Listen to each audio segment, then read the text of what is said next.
That light above Bethlehem, was it a sign or something else? For 2,000 years, one mystery has remained unsolved: the star that guided the Magi to the place where Jesus was born. Was it truly a message from the heavens? The wise men from the east saw that light as a sign, the newborn king of the Jew. It is said that this star guided them along the way, and in the end, stood directly above the place where the child was. In Matthew chapter 2 verse 9, it says, "The star they had seen in the east went ahead of them, until it stopped over the place where the child was." This detail suggests the star may not have moved randomly, but in a controlled way.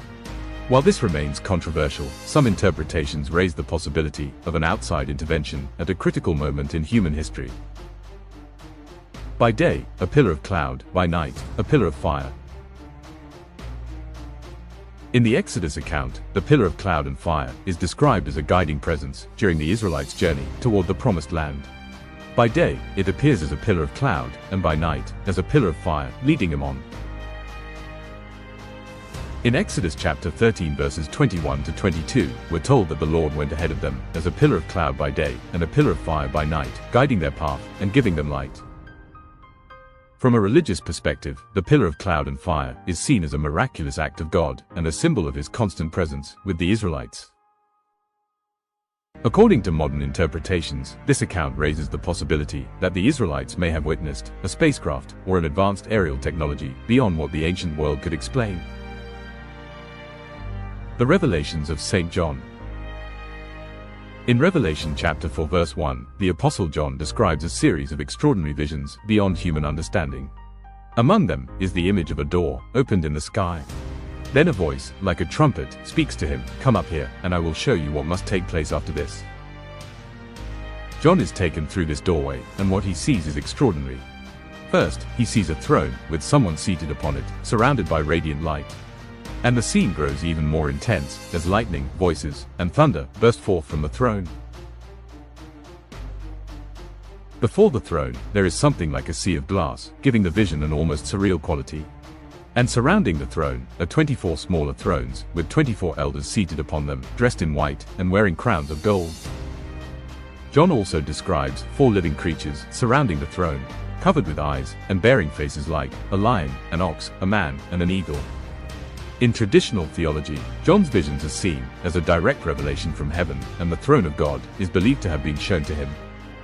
According to modern interpretations, the door opened in the sky is seen as a gateway, possibly a form of interdimensional travel, or an entrance to a spacecraft.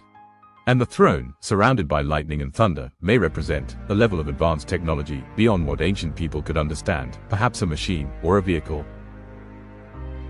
These 4 beings, with countless eyes and wings, are interpreted in some modern views as non-human entities, drones, or mechanical systems. The arrangement of the 24 elders on their thrones has led some to interpret it as a hierarchical structure of an advanced society, or even a kind of galactic council. These theories are undeniably bold, but they do not diminish the depth and power of these biblical passages. Lost technology, the Anunnaki's secret. One of the most intriguing theories claims that the Anunnaki used free energy. According to this idea, free energy is an unlimited power source, available everywhere on the planet. And it is suggested that the Anunnaki used it to run their machines, their spacecraft, and even massive structures. Supporters of this idea argue that Djoser's Step Pyramid in Egypt and other megalithic structures around the world may have served as energy-generating centers. And according to the hypothesis, the Anunnaki shared this knowledge with humanity, but over time, it was lost. Another related hypothesis suggests that the Anunnaki may have possessed the ability to use teleportation or interdimensional gateways. And according to some interpretations, they arrived from Nibiru using advanced spacecraft capable of crossing vast distances in a very short time. Other theories suggest that the Anunnaki may have created interdimensional gates for instant travel. These gateways are thought to have been used to move between parallel universes or hidden planes of existence beyond human perception. And this kind of technology, some argue, could explain the many myths about doors to the underworld found across cultures. The door beneath the world, just a legend. In Mesopotamian mythology, Urkala, the underworld, is the realm ruled by the goddess Ereshkigal. And according to the legends, for the dead to enter this world, they had to pass through 7 gates, linking the realm of the living to another plane of existence. In the ancient Greek and Roman world, people believed in underworld gateways, known as plutonium. These places were thought to be physical entrances leading into the realm of the dead. In Maya mythology, Xibalba is the underworld, said to be entered through caves hidden beneath the forests. And some theorists suggest these doors may be ancient remnants of interdimensional gateways controlled by the Anunnaki. Ancient Egyptians also believed in an underworld known as Duat. It was thought to be reached through hidden gates. And according to tradition, a deceased pharaoh had to pass through 12 guarded doors, protected by gods and watchful guardians, to enter the afterlife. Architecture that can bend time. What if colossal structures weren't built in years, but rose in mere hours? Some claims suggest the Anunnaki could manipulate time. Sumerian and Babylonian architecture is often interpreted as a sign that the Anunnaki influenced the daily lives of ancient Mesopotamian societies through technology. And while ziggurats may not be as massive as the pyramids of Giza, they remain extraordinary structures, requiring advanced engineering and deep knowledge of materials. According to some interpretations, the step design of ziggurats was built to allow spacecraft to land. Some ziggurats, remarkably tall for their time, could be seen from far across the Mesopotamian plains. And because of that, some theorists claim these structures may have served as visual markers or landing beacons for visiting craft. Was this secret deliberately erased from humanity? If the Anunnaki truly possessed advanced technology, then one question becomes unavoidable: what happened to it? One theory suggests that, after the Anunnaki returned to Nibiru, the knowledge they passed on to humanity slowly faded away. And over time, humans didn't just lose the ability to use these devices, they lost the ability to understand them at all. So what remained wasn't science, but myths and legends. They all once truly existed, they functioned, they worked, they changed the world. But today, the formulas are gone, the masters are gone, and most importantly, we don't fully know how they were made. This episode explores possibilities that may seem unreal at first glance. Still, our goal is simply to present these perspectives and allow everyone to form their own judgment.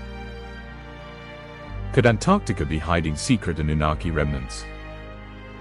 Antarctica is one of the least explored regions on Earth. Its official discovery dates back to the early 1820s. But in 1531, a map drawn by mathematician and cartographer Laurence Finet appears to depict a landmass resembling Antarctica, with South Africa to the left and South America below. Similarly, the 16th century Piri Reis map also shows a landmass in the south. Could Laurence Finet, or Piri Reis, have actually known the geography of Antarctica? According to historians, that would have been unlikely. At the time, there was no real way to obtain reliable information about that continent. And in that era, adding imaginary islands or speculative geographic details was a common practice in mapmaking. Some researchers believe these maps were influenced by a popular idea of the period that a vast southern continent had to exist to balance the landmasses of the northern hemisphere. Did Antarctica ever experience a time when the ice retreated, and did it last long enough to leave traces behind? Around 15,000 years ago, during a period known as Meltwater Pulse 1b, fragments from a comet impact or increased solar activity may have pushed global temperatures higher. But this warming appears to have affected mainly the ice sheets of the northern hemisphere, and it was not powerful enough to melt Antarctica's massive ice cover. Could Antarctica have ever been completely ice-free at any point in Earth's history? Yes, but those periods occurred long before humans existed, tens of millions, and even hundreds of millions of years ago. Permanent glaciation in Antarctica began around 34 million years ago, at the end of the Eocene and the beginning of the Oligocene. Over time, the ice sheet slowly expanded, and by the late Oligocene into the Miocene, around 5 to 10 million years ago, the continent was covered by a thick layer of ice, much like it is today. Around 100 million years ago, Antarctica was part of the supercontinent Gondwana, and its climate was far milder, even warm compared to today. Because of that, the continent supported a surprisingly rich ecosystem. In fact, researchers have discovered fossils of ferns, conifer trees, and many other plant species across Antarctica. And in some regions, even dinosaur remains have been uncovered. That's why it's possible that Antarctica still hides fossils from animal species we haven't even discovered yet, and those remains could be preserved in extraordinary condition. Because in extreme cold, organic decay slows down dramatically, meaning bones, and in rare cases, even soft tissue, could survive across time. The continent hidden by ice. Because of Antarctica's extreme conditions and its isolated nature, large areas of the continent still have not been fully explored. This naturally creates the ground for various speculations. Indeed, in some regions of Europe and North America that were once under ice in the past, as the glaciers retreated, very important archaeological findings have come to light. As the glaciers in the European Alps have retreated, historically priceless discoveries, such as the Copper Age mummy known as Otzi, have been brought to light. And similarly, in North America as well, various artifacts belonging to indigenous communities that lived in the region before the Ice Age have been uncovered. Even if man-made remains are not expected in Antarctica, as the ice melts, fossils or unusual geological formations may emerge. And findings like these could be powerful enough to shake what we know about Earth's past to its core. As a result, interest in the frozen continent is extremely high, and discoveries made in the future may lead to unexpected outcomes. Antarctica's anomalies are their hidden structures. In Antarctica, some geological and magnetic anomalies have been measured, and they raise one single question: is something hidden beneath the ice? In the northern parts of the continent, pyramid-like aligned shapes stand out. But the official explanation is clear: these are simply natural formations. In the southern regions of Antarctica, there are formations that resemble caves. According to some interpretations, these could be possible entrances leading to the habitats of cryptoterrestrial beings, hidden Earth natives, believed to have shared this world with humanity for thousands of years. Is there a possibility of a cryptoterrestrial base in Antarctica? Is it within the realm of possibility that they did this in very ancient times? Could another advanced species, one we are not even aware of today, have lived in Antarctica? Are cryptoterrestrials real? Are they connected to the Anunnaki?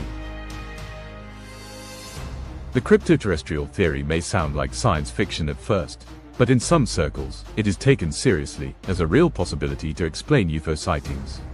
And according to this view, UFOs, and the beings inside them, are not from outer space, but belong to a hidden civilization that has shared this world with humanity for thousands of years.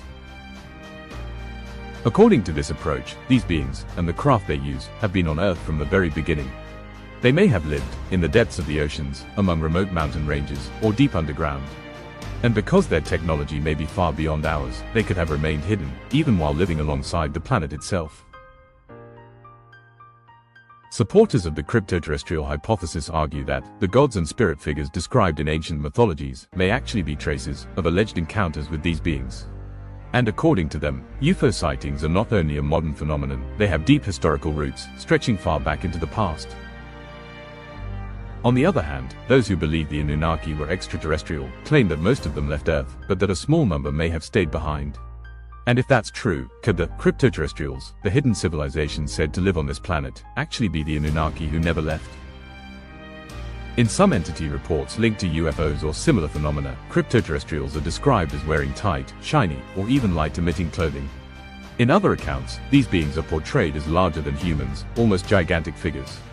And these descriptions seem to align with interpretations that the Anunnaki were tall, powerful, and physically imposing beings. Can the Anunnaki be linked to UFOs? UFOs are known for performing maneuvers so extreme that human-made aircraft simply cannot replicate. There are countless witness accounts describing non-human craft and non-human entities. And according to some claims, the extraterrestrial vehicles seen in secret facilities were recovered from archaeological excavations. Maybe the craft we see in the sky today are the exact same ships used by beings who once visited Earth long ago. But here's the real question. According to the theories, could the Anunnaki, just like in ancient times, still be watching humanity today, or even communicating with us? The answer to this question is clear: there is no solid evidence that can directly link the Anunnaki to modern UFOs. Official reports may acknowledge the existence of unidentified aerial phenomena, but they do not attribute these events to extraterrestrial beings, and certainly not to the Anunnaki. Anunnaki war technology, advanced science, or doomsday power. Throughout human history, the myth of the weapons of the gods has been one of the most powerful themes in legends and ancient stories. And if the Anunnaki truly possessed technology capable of interplanetary travel, could they also have had advanced weapon systems designed to control humanity? In ancient Mesopotamian stories, there are frequent references to sacred objects used by the gods to display their power. And some theorists claim that these weapons may have been advanced technologies capable of devastating destruction, similar to modern nuclear weapons. In Sumerian texts, there is a concept known as Mi. Mi represents the totality of divine powers held by the gods. Enki is believed to be the guardian of the Mi, and because of this, he is thought to have authority over many aspects of the universe and humanity. But according to some interpretations, Mi may have actually symbolized advanced technological knowledge. According to some interpretations, one of the Mi may have been a weapon of mass destruction used by Enlil in his struggle for dominance on Earth. In the myths, Enlil is said to have used a terrifying weapon called the Evil Wind, one that turned cities into ruins and unleashed massive chaos. And some researchers link this weapon to a nuclear-like explosion or even advanced climate control technology. A tablet that refers to the concept of Mi appears in the Sumerian poem, Inanna's Descent into the Underworld. In one passage, it says, she gathered the divine powers and held them in her hand. So the question is, could these words be a symbolic description of advanced technology? Don't forget to subscribe, because this story doesn't end here. There are untold chapters, questions still waiting for answers, and truths hidden deep within the layers of time, coming soon, so subscribe and turn on notifications.